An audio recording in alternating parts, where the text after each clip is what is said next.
Well, ladies and gentlemen, so today is probably a very interesting video. And this interesting video comes as a kind of a semi-challenge that was given to me last week, or I think 2 weeks ago. I was posting about the announcement of Paul Manley coming on my channel and talking about Saturn and Jupiter transit and how without their transit, nothing can happen. And I kind of posted on my Facebook page saying, can you predict a marriage without the dasha and just by looking at the Saturn and Jupiter transit? And I'm like, yes, you can. If you're a brilliant astrologer, you can. And then this one person who has studied under K.N. Rao said, no, you can't. You have to have transit. You have to have promised by the dasha. You have to have promised of the antradasha. And that is, yes, it's true. But there are ways for understanding a horoscope without any of these things. And today I'm going to show you the simplest way of how you can predict 15 different events in a person's life without having their birth chart. Meaning, for me, I don't need your planets. Keep your planets with you. I don't need to know their signs, degrees, nakshatra.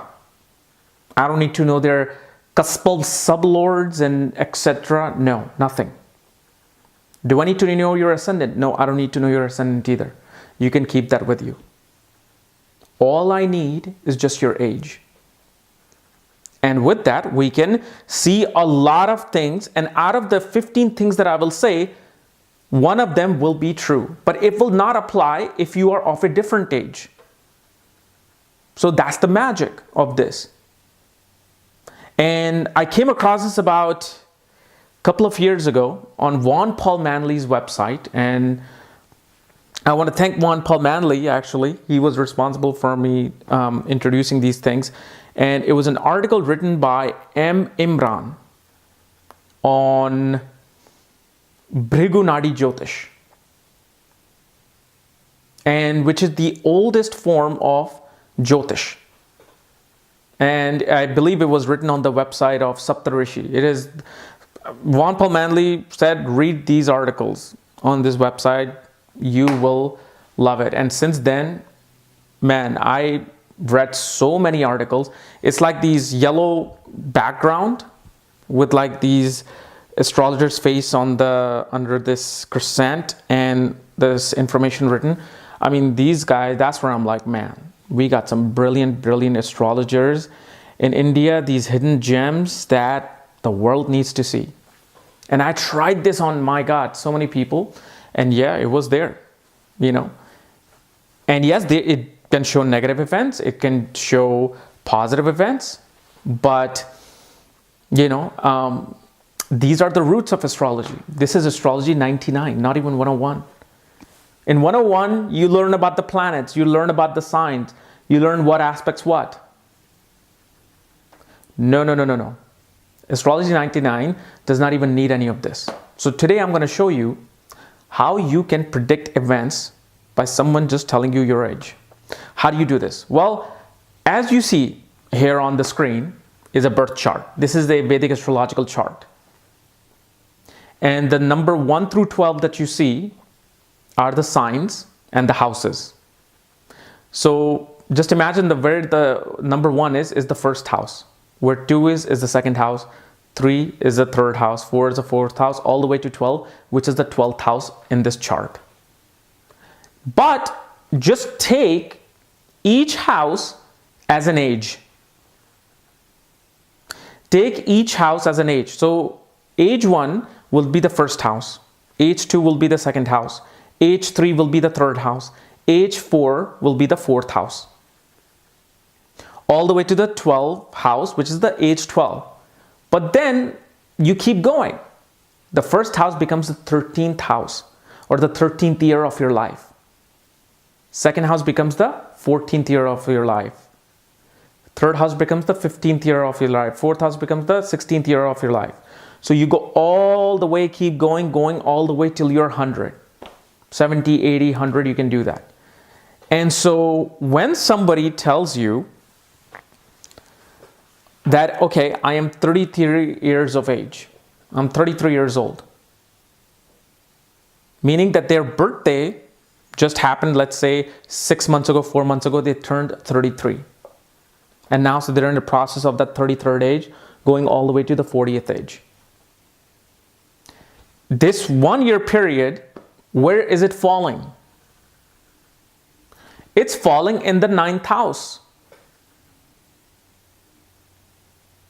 What happens? What can you say to this person just by them saying, I'm 33 years of age? And I don't even need to look at the chart because I already know what this chart is.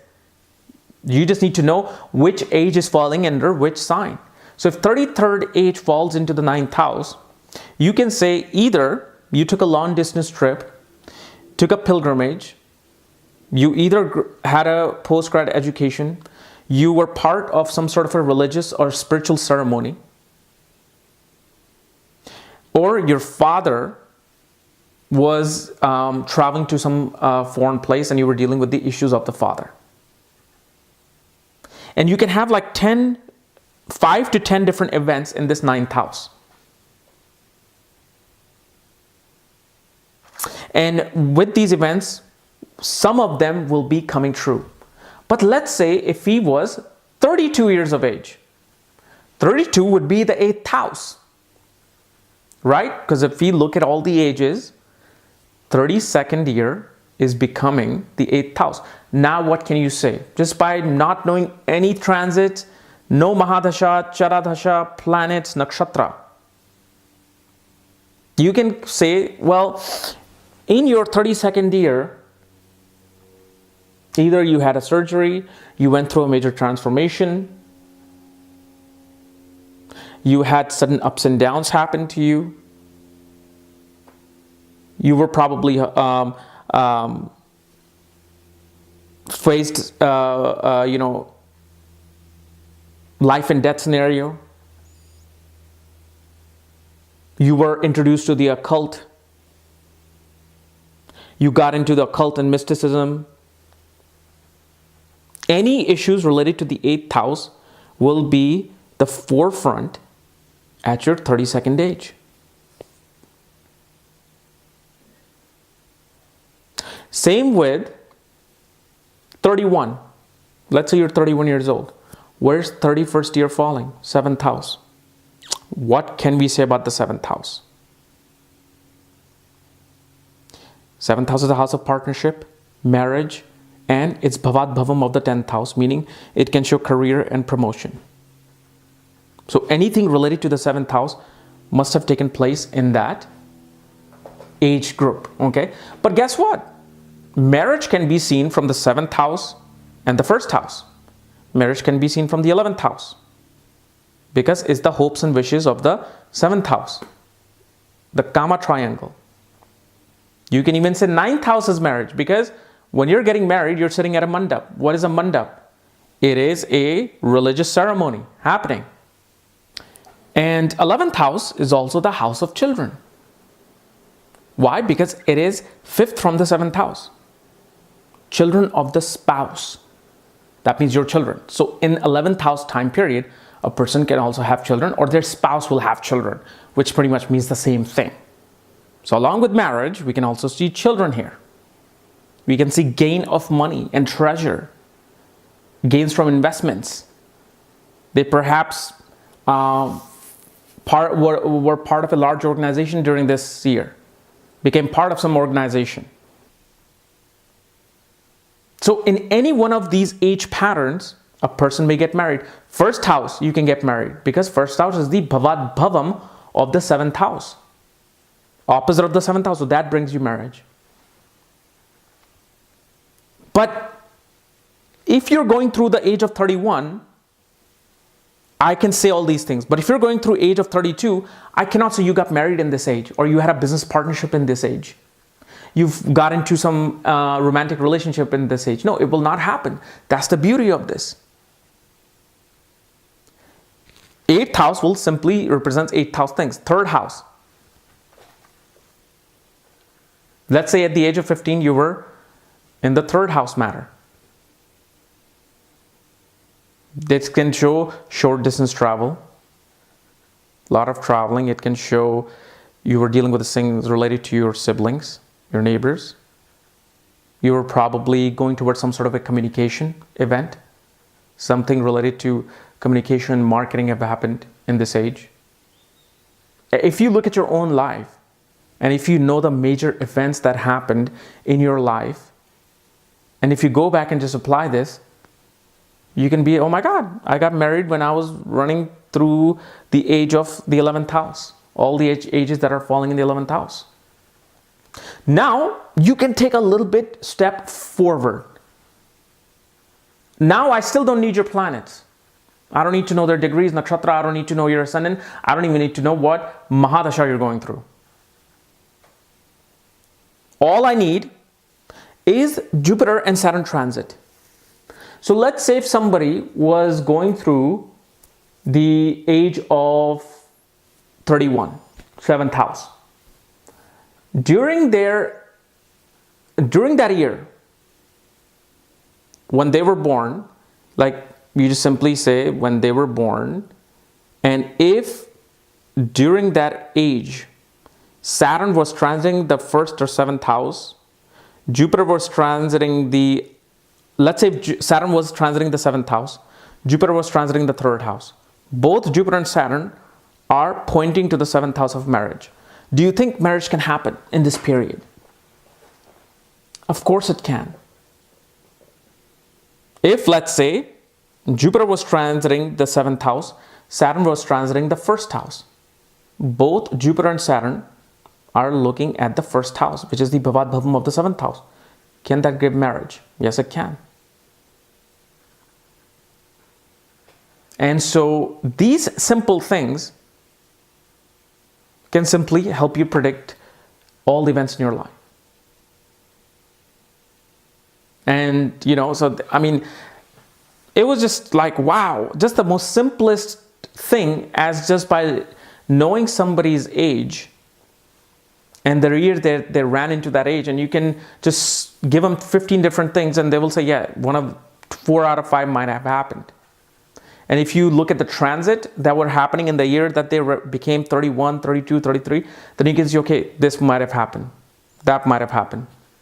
Then you can go even further. You can look at transits of Mars and Venus, Mercury and Moon, and then finalize exactly what happened. That's it. So, once I started, reading all these articles on this website that Juan Paul Manley introduced me, I was just like, man, when it comes to astrology, majority of us are just, we don't know anything. The ocean of astrology is so big and so deep. And I'm just talking about the surface astrology here. You can predict through surface astrology. Now imagine if you knew the depth, how accurate your predictions can be. So, you can try this. You can, try it on yourself, on anybody else. Just make that one, the age, keep going in cycles all the way till you're 80, 90. And you can use this on your grandfather, anybody who had a major event. Somebody who had some sort of a litigation dispute happen. Perhaps they were in the age of the 6th house. Perhaps they were going through 30th year of age. So in the 6th house, they might have gone through some sort of a breakup in a relationship or some sort of a legal dispute, some sort of an illness, something of this nature happened. Without you even looking at anything, without you seeing what Mahadasha is running, Antradasha is running, what aspecting what now. So just wanted to tell you this just because, this person said you can't do it. And I'm like, yes, you can. There are people like K.N. Rao and B.V. Raman and Narasimha Rao and Bhrigu Nadi and all of these people and all these, amazing websites that are doing brilliant research work on astrology. It just amazes me, and this just keeps making me fall in love with astrology deeper and deeper every day. Because I've read probably I would say close to 100 articles in depth on this website, and it's just, you keep going. I'm always like just waiting for something new to pop up there so I can learn more. Remember, knowledge is power. Okay? So guys, this is my little analysis of how to predict things without ever looking at anybody's chart. If you're new to my channel, subscribe below. And again, if you want to know where your planets are placed, even though you don't need them, and you want to know more about astrology through my books and consultations, for that, check out the links here. Otherwise, we'll see you on Monday with our conjunction video. Bye-bye.